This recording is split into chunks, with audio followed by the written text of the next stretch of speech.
Curling success keeps Northwest Territories Galusha, Rizzo in the game. Kamloops, Kerry Galusha and Joan Rizzo are a package deal. Both are closing in on the end of their competitive curling careers.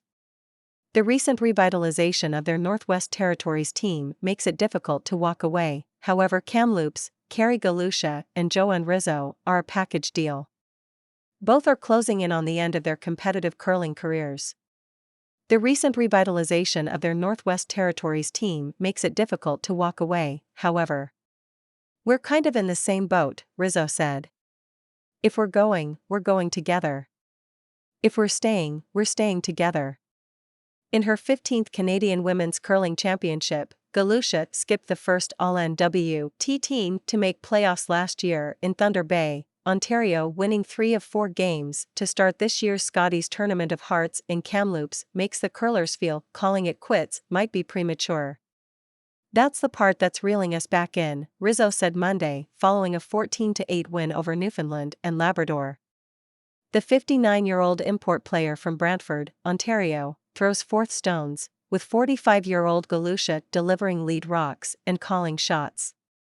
Margot Fleming and Sarah Colton, both 29, round out the Yellowknife Curling Club foursome. Galusha intended the 2022-23 curling season and her 16th Hearts to be her last, but the skip has walked that back. It's hard to quit when I have a good strong team around me, Galusha said. Last year was a dream year. We want to build. I feel this year our pool is tougher, the whole field is tougher, it's crazy, but we're excited to play and see what we can do. We know we're underdogs still, but if we come out and make the right shots at the right time and stick together as a team, you never know what can happen. Defending champion Kerry Einarsson was the lone unbeaten team at 4-0 atop Pool A with a game to play Monday evening against Nova Scotia, 3-1. Galusha, Northern Ontario's Krista McCarville and Manitoba's Jennifer Jones co-led Pool B at 3-1. The top 3 teams in each pool of 9 at the conclusion of the preliminary round Thursday advance to the championship round. The 4-page playoff teams emerge from that group.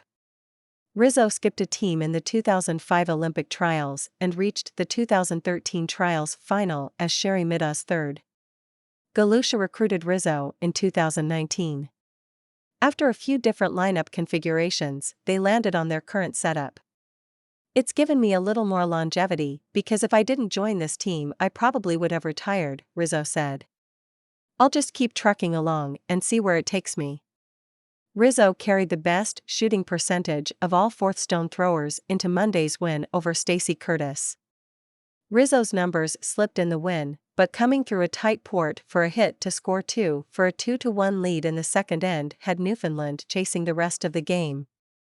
I feel like I'm throwing better than ever, Rizzo said. Everyone's giving me good feedback and good information. I'm just going to trust in myself as well as my teammates. Einarsson thumped Prince Edward Island's Suzanne Burt 9-2 in the afternoon draw to extend her run of wins.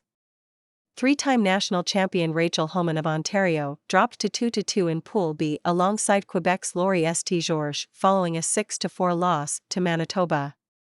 Quebec scored a 9-5 win over Saskatchewan's Robin Silvernagle, who fell to 1-3 with PEI Yukon's Haley Burney beat Casey Scheidegger's wild card 2-10-3 to put both teams in a 3-way tie at 1-2 with New Brunswick's Andrea Kelly.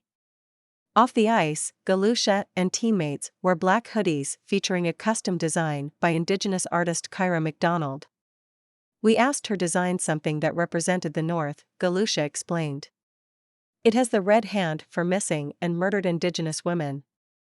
Also the polar bear, the sun, because where we live the sun also often doesn't set. I am Gwich'in, so we wanted to incorporate something in the Gwich'in language. It says one land, many voices. As first reported by CBC, Galusha's father Fred was taken at age 11 to spend 10 months in a residential school in Iqaluit. It's been almost 2 years since ground-penetrating radar indicated what's believed to be over 200 graves at the former Indian residential school in Kamloops. Similar findings at other former residential schools elsewhere in Canada followed the discovery in Kamloops. We just wanted to represent the North and especially it being in Kamloops. Kamloops is kind of the city where Canadians took notice with what happened with the residential schools, Galusha said. We just wanted to do something special coming to curl here. This report by the Canadian Press was first published February 20, 2023. Donna Spencer, The Canadian Press.